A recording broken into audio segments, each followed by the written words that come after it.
کیا تم نے ان لوگوں کو نہیں دیکھا جنہوں نے اللہ کے احسان کو ناشکری سے بدل دیا اور اپنی قوم کو تباہی کے گھر میں لا اتارا، یعنی دوزخ میں، کہ سب ناشکرے اس میں داخل ہوں گے اور وہ برا ٹھکانہ ہے۔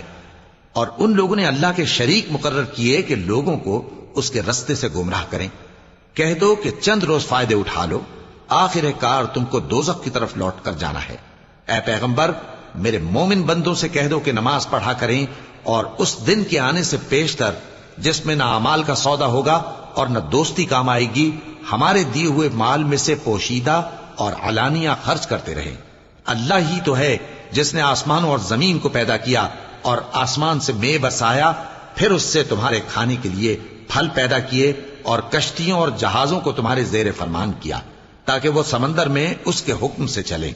اور نہروں کو بھی تمہارے زیر فرمان کیا، اور سورج اور چاند کو تمہارے لیے کام میں لگا دیا کہ دونوں دن رات ایک ڈگر پر چل رہے ہیں، اور رات اور دن کو بھی تمہاری خاطر کام میں لگا دیا،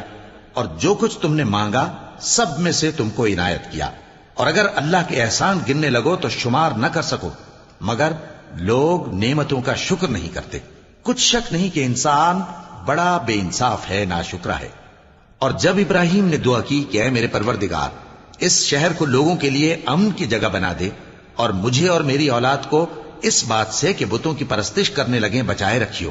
اے پروردگار، انہوں نے بہت سے لوگوں کو گمراہ کیا ہے، سو جس شخص نے میرا کہا مانا وہ میرا ہے، اور جس نے میری نافرمانی کی تو تو بخشنے والا ہے، مہربان ہے۔